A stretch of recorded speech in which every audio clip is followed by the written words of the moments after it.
ndị Igbo ndị mụrụ nze m ọzọ ị ga-afụ na ihu na-atọ m amụ maka anyị nọ na obi eze His Royal Highness Eze VC Duru bụ onye na-eme mmemme na ọ gbaala 18 ọ nọ n'ụwa nwunye gbakwa 17 ọzọ dịka ibe ya bụ na ọ na-eme mmemme na ọ gbara 15 ya bụ afọ 15 ọ nọ n'ọkwa eze dịka eze obodo a. Ile anya n'akụkụ gị n'iru na azụ ị ga-ahụ ndị mmadụ ka ha duru n'igwe na-eri na-aṅụ nakwa ọtụtụ ihe ndị ọzọ, egwu a na-ada, mmọnwụ a na-agba. Ife ndị a bụ ife a na-eme iji mee mmemme ya bụ afọ 15 ọ nọ n'ọkwa nakwa ihe ndị ọzọ ka anyị kọwagoro. Ọkwanụ mmemme eji mara ndị Igbo. N'oge mmemme ọdịnala nke ụlọ ọrụ anyị a ga na-egosi gị ọtụtụ ihe dị iche iche n'oge mmemme. Apụkwala agbanyekwala igwe onyonyo gị na anyị juru bara bara. Daalụnụ.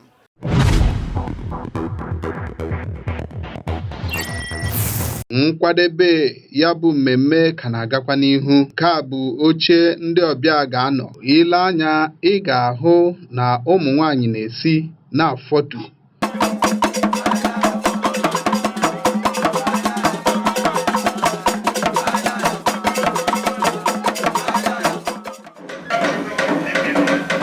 Echimechi ebirigo ọkụ. Ugbu a ndị a ga-echi chief ewerugo oche ebe ikwu na ibe gbakọtara ịkwado ya bụ mmemme n'ụbọchị nke taa.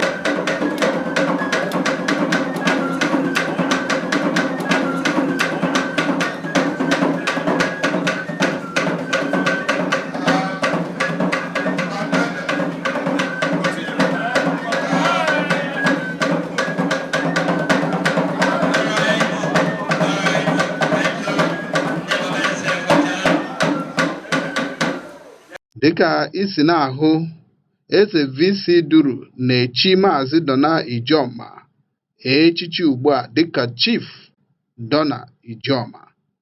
Elu ndị Igbo kwuru na ọ bụ isi kwesịrị ekwesị ka a na-echi eze. Dịka o si dị ugbu a, Chief Dona Ijeoma bụ onye eze kwesịrị.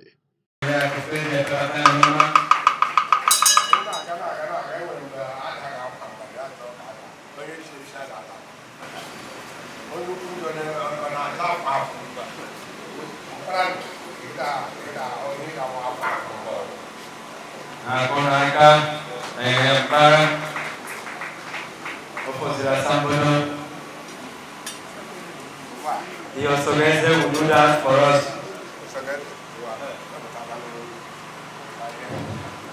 Well, then to all that autonomous community, Njaba local government of Imo State. Certificate of honorary chieftaincy, conferment of honorary chieftaincy certificate. This certificate of honorary chieftaincy title is today issued to Donatus Ugochukwu Ijeoma in recognition of his services to Upon Akuma in the field of identifying with the developmental activities of the community, especially in publicity.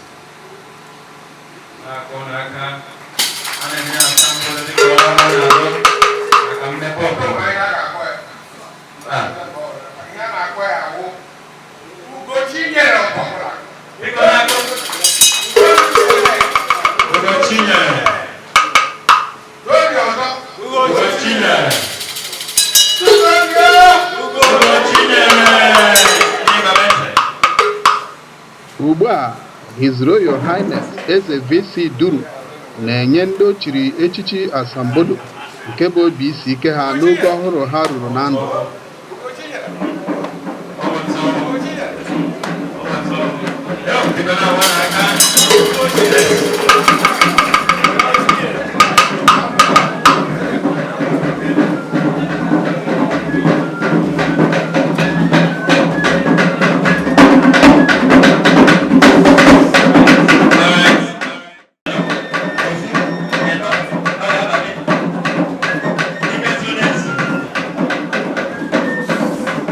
Onye nke echiri echichi ọhụrụ na-ekele ndị ibe ya echiri echichi n'ụbọchị nke taa. N'otu aka ahụ, ọ na-anakwara ekele nke ikwu na ibe ya bụ ndị bịa nọnyere ya na ya bụ oge mmemme.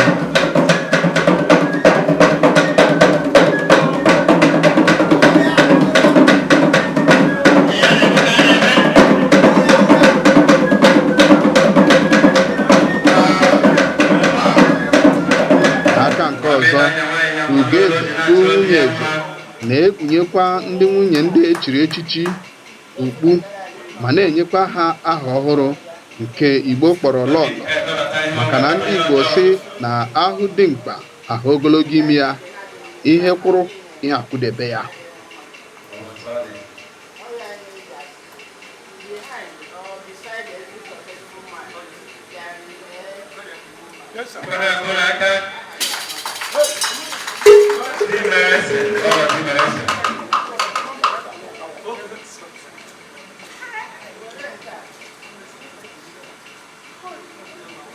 Ka nke a gasịrị, His Royal Highness Eze VC Duru biliri ya na Ugeze ya wee gawa n'ebe ahụ akwadogoro maka ịnabata nakwa ile ndị mmadụ ọbịa.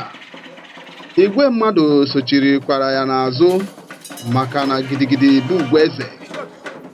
Ịgba ndị eze na-ada n'elu, ndị na-agba agba na-agba ya bụ egwu ma jiri nwayọọ nwayọọ wee na-aga n'ebe oriri ile ọbịa na ya bụ oge mmemme.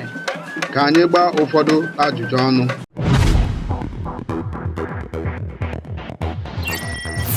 Ihe o ji dị were special occasion for mụnwawo because ihe gbakọrọ agbakọ nyewo ihe a natara anata, ọwụ ihe a zụrụ azụ na ghọta, ọwụ ihe ọha na eze gbakọrọ sị na ọwụ ihe ruru mmadụ na ọwụ ihe a ga-ajụ ajụ. Asị ọka gbakọrọ agbakọ gị nwata anaghị eru ya n'aka. So ihe o ji dị ka ọ bụ na ewerekwere na that I'm very pleased, dịkwa very happy na ihe His Royal Highness Eze VC Duru mere. So on behalf of my wife and my family who are now still in the United States, and I'm clear enough so that by the grace of God, everything will work out fine. But personally, I'm very pleased and I'm very, very happy.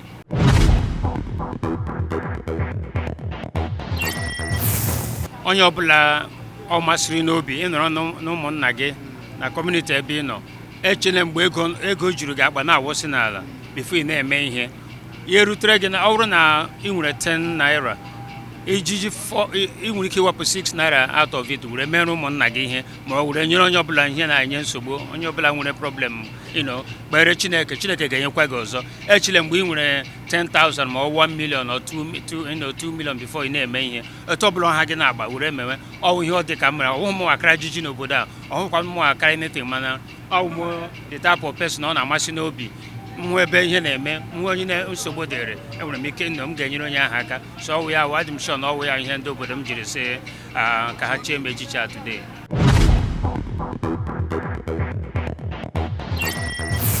Well, VC Duru, that's His Royal Highness, yes, VC Duru.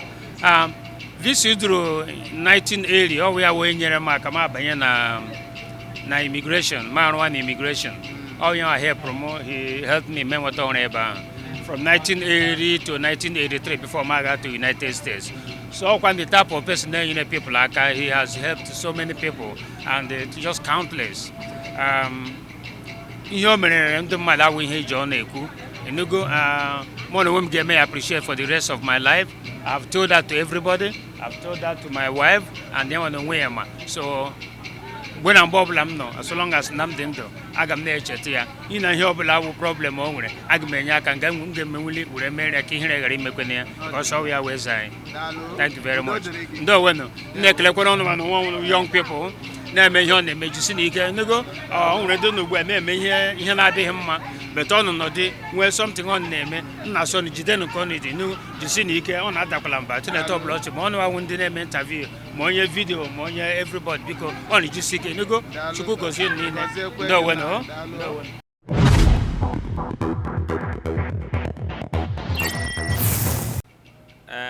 onye na-ekwu awa abụọ ofu gara aga bụ Maazị Dona Ijoma, mana ugbu a ọ wụziele Chief Dona Ijoma. Chief Dona Ijoma, anyị na-ekene gị. Biko gwa ndị na-ekiri anyị ka obi si dị gị n'ụbọchị nke taa. Obi na-eme m polina dịka ndị ụfọdụ si ekwe.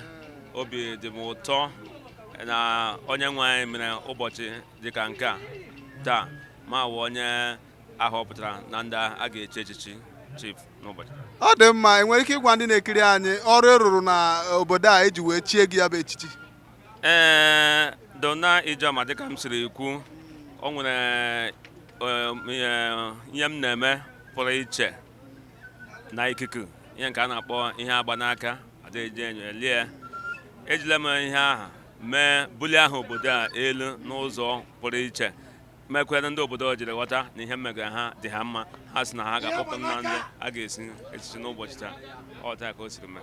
Ọ dị mma, o nwere ndụmọdụ ga-enye ndị ntorobịa ka ha mee ihe ọma n'obodo ka enwekwa ike iru ebe i ruru? Ndụmọdụ na-enye ndị ntorobịa erika, maka asị ezi aha aka ego.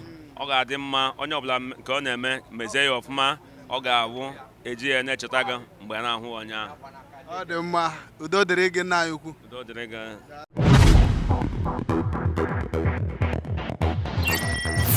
To me, it's an honor. I've always believed, will continue to believe, in the unity of this great country. During my service with the Eze of this community, he displayed certain characteristics that confirmed to me that we shared certain things in common. And I took special interest from then on. If I had my ways, I would have made him the Controller General of Immigration Service, but it was not my way. Mine is to propose, Chineke God will confirm. So, to me, this is the climax. Two people sharing the same ideals of unity of the nation. Here I am, a typical northerner, wearing an Igbo traditional wear. That is unity. Yes, sir. There is no other way I can describe it. Yes. I feel elated, I feel fulfilled. I had always wanted to be a part of Imo for two reasons. One, I came here in 1981 as a brigade commander during the time of late Mbakwe. May so rest in peace. I traversed the length and breadth of Imo State to see for my friends. I don't want to be a visitor, a stranger always, each time I came back. Therefore, the confirmation of this title today, like I said, is a manifestation of that thing that I've always had in me, that we have no business quarreling among each other. Yeah. Who belongs where, and who is an Igbo man, who is not an Igbo man. That's not the issue. Even Chineke God that created us, He created us in tribes, split us into towns, villages, states, and whatever. It's not so that we disunite, but so that we get to know each other better. What His Royal Highness didn't tell you, because of his usual humility, is that he's a man of the people.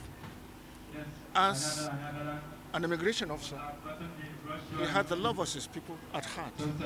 Not only was he willing to recruit people of this community, people of Imo, into the immigration service, he made it possible for the School of Immigration to be established in Oluhia, Omawa.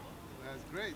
Not only does he want to see them, he wants immigrations to be born and bred here. That is how he feels. And if you see a community progressing, it is a manifestation of the leadership. So I feel highly honored, and I can express my gratitude to him and the Almighty Creator.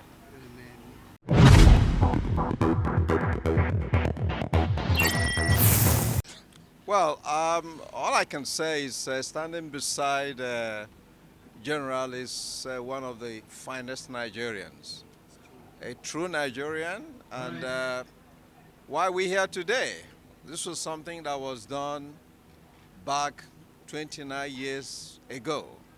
This is what we call a legacy project, a project that turned the whole community. And could he have ever thought that 29 years after, we'll all be here to be honored? This is what we are preaching today, giving back to the community. Because he's a blessed man, and this is way back. I mean, how many of you were born when this happened? But it changed the entire whole life of this community. And that's why we're here to celebrate him, celebrate the community, and grateful to God that there is still Nigerians that give us hope that you can serve the community with your heart. Thank you very much, sir, for giving us the honor. God bless you. Bless you too.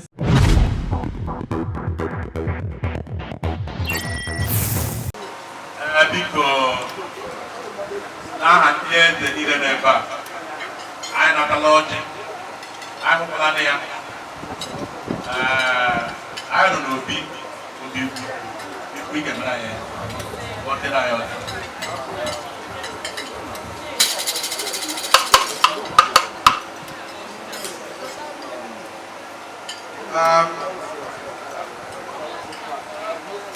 Iji bụ ego oge ga nwa nkeke,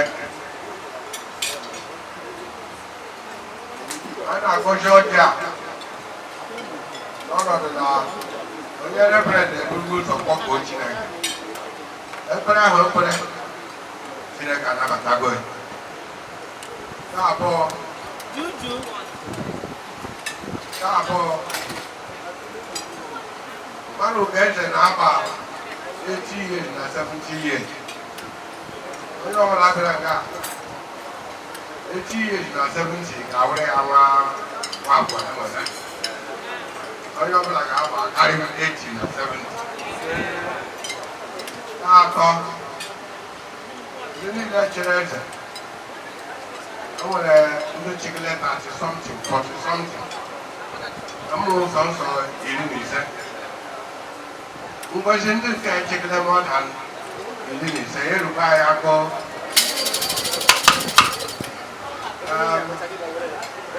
onye na-enye ọhụla nọ mgbe ọ nọ ọdụ n'ike ndị hụrụ ji anya ma ndị ga-ata biko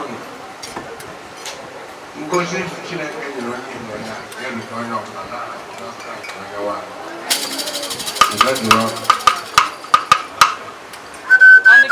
First granddaughter, first grandson. This way. Left hand, your left hand. The cake is good enough. You're right. Which one is the cake? Your left hand, your left hand. Come here. Your left hand, your left hand.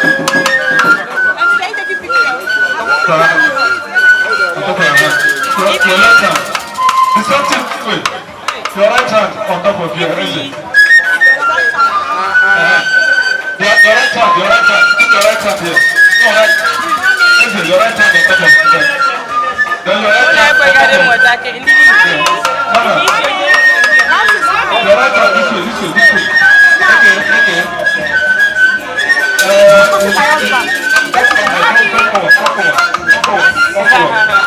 Then your right hand. Good.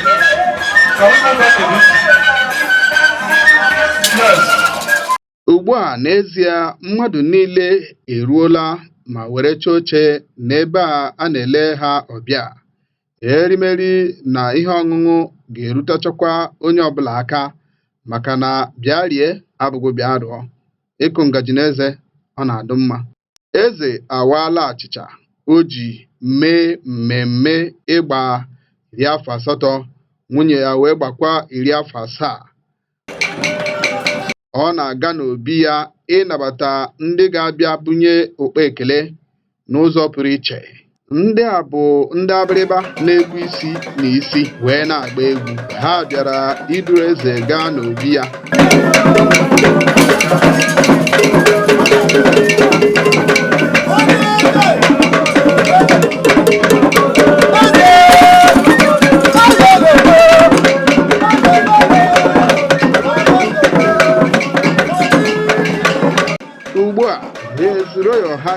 eze VC Duru nakwa lọlọ ya maọbụ eze ya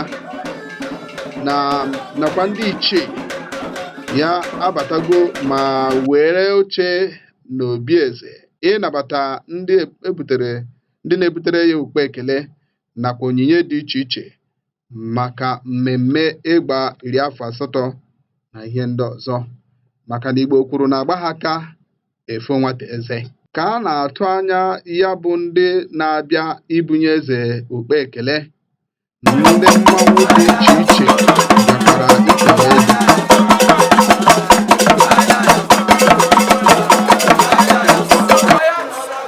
N'oge mmemme a, ajọ ọfịa batakwara n'ọgbọ n'uju ya.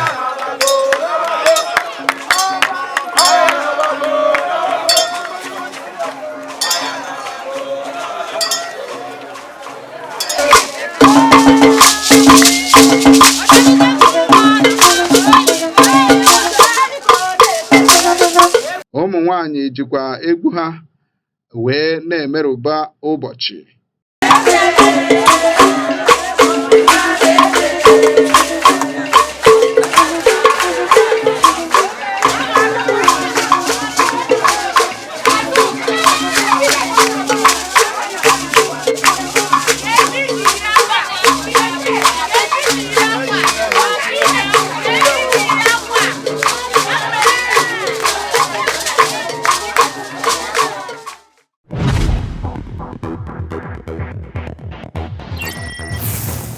Chief Sir Romanus Abbas.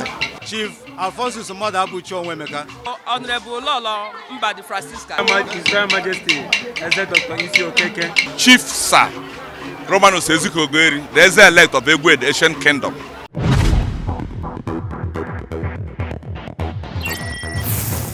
Iyi hu ji atọ m amụ obi ji gbo m aṅụrị na eze m and Ugo Eze na-eme 80 years to 70 years of their age today. Na-emekwa 15 years eji wee nweta autonomy taa kwa. Onye obi ji wee na-atọ nwata ndị ele na ihe niile gara n'anya ya. Ihe ọbụla gara n'anya ya ofuma. Onye otu anyị ị ga-ahụ na uwe anyị pụrụ iche. Nwanne anyị ukwu Obi ukwu of Okpu na Akuma. Our member na Knights of Semulumba, Nigeria. KSM, Knights of Semulumba, Nigeria. KSM in bracket. Onye otu aka anyị bịakwara na taa bịa duru ya gacha bịa nọnyere ya maka na onye feze ezero ya aka ọhịa ijiri bịa. Yes, asị akpụtoru gebere ya onye feze ezero ya aka. Nna sị iwu ogologo ndụ na ahụike m na-agwa ha na mụrụ ngwa ogologo ndụ na ahụike.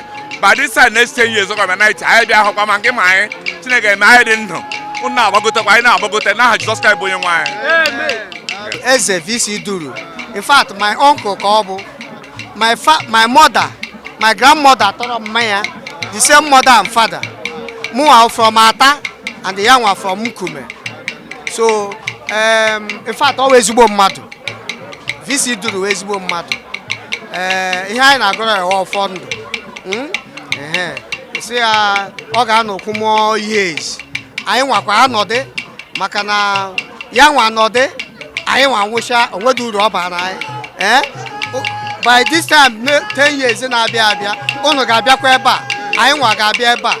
So that always one matter and there is a 4th degree night ka ọ bụ. So the rank ya the high na knighthood. So that is the thing. Anyị na-ekele Chukwu n'isi ya, n'isi ezinụlọ ya, n'isi ụmụ ya, na-ekelekwe n'isi ndị bịara abịa maka ndị bịara abịa ga-ala ugwu ya arụọla ha laa n'udo ugwu ya adịrị.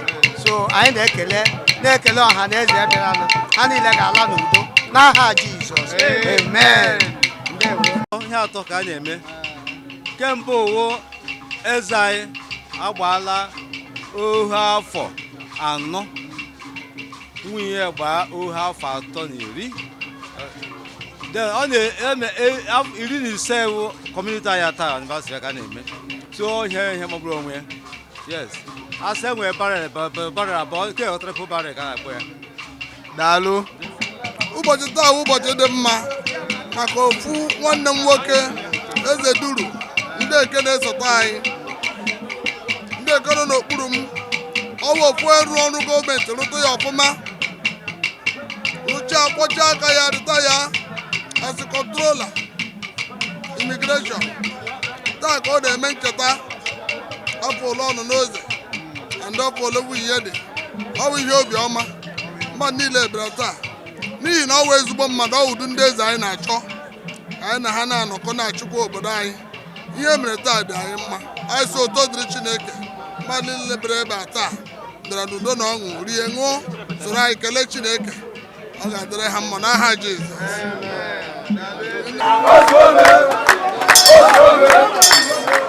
Nke a bụ egwu mmanwụ a na-agụrụ Ajọfịa.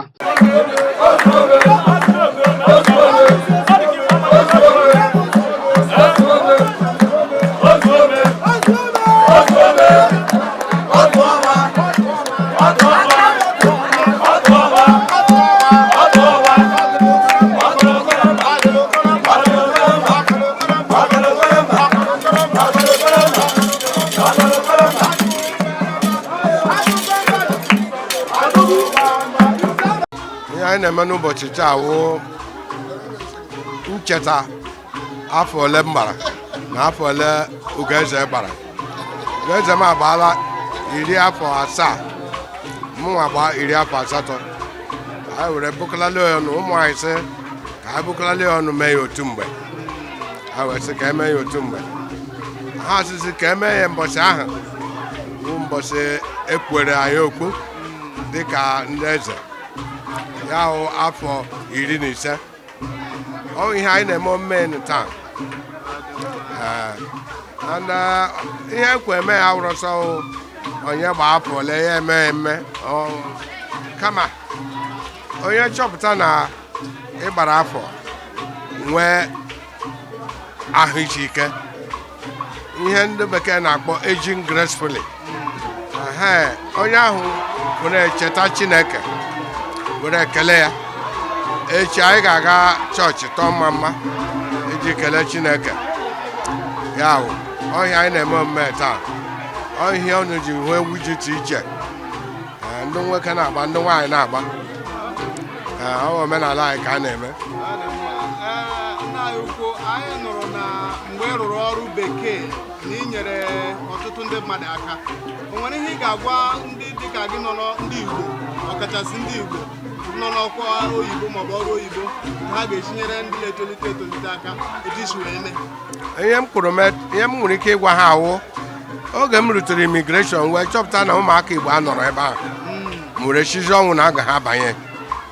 Ọ bụ ya kpatara m ji nwee ike tinyechie ha imigreshọn na kọstọm na prison, burukwa ofu imigreshọn skuul bute n'ala Igbo si na anyị osokwa wụrụ Naijiria. Onye mere oge ahụ ọhịa o ji 4,000 ahụ ha kpọrọ ndị nke rekọdụ ndị nke na-erekọdụ enwere ihe manụ. Ị ga-edewe aka ha ọcha, dewe obi ha ọcha, n'ime ha ala ihe ga-eme ka mba ahụ ụjọ na-atụ gị.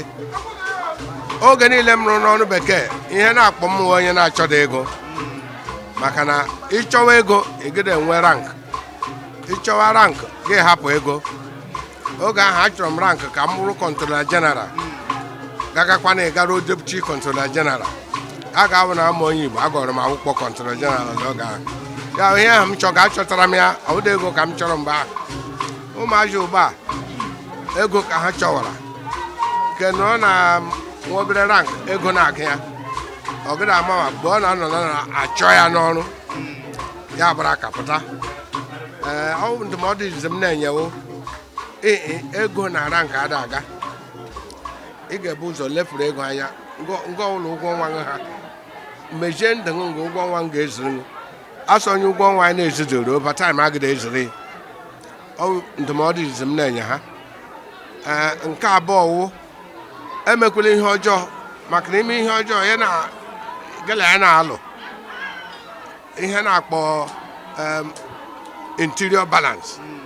Obi gị na dị ha ala ọcha, ihe niile ị na-agara onwe gị enweghị ihe ị na-eche, mana ọwụ ya wụ ịdịkwana ndụ ogologo na ọnụ ahụ mkpụrụ obi m were ọnụ ahụ na-eso mkpụrụ obi.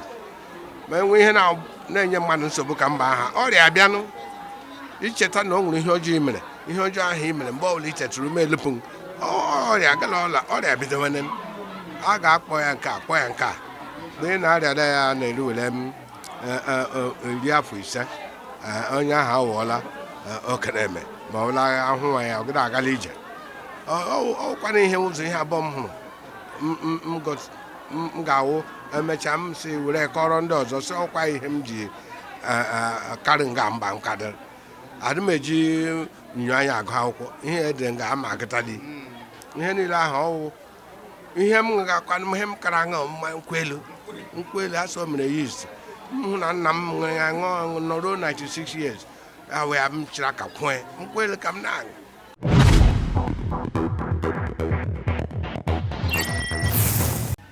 Igbo bụ Igbo, anyị na-asị na mmemme abịala na njedebe n'ụbọchị nke taa.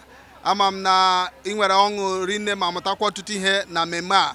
Aha m ka bụkwa Maazị Okwi Francis Ide, na-ekiri nụ mmemme ọdịnala bụ nke anyị na-ewetara unu kwa izu ụka. Udo dịrị unu, daalụ demedeme.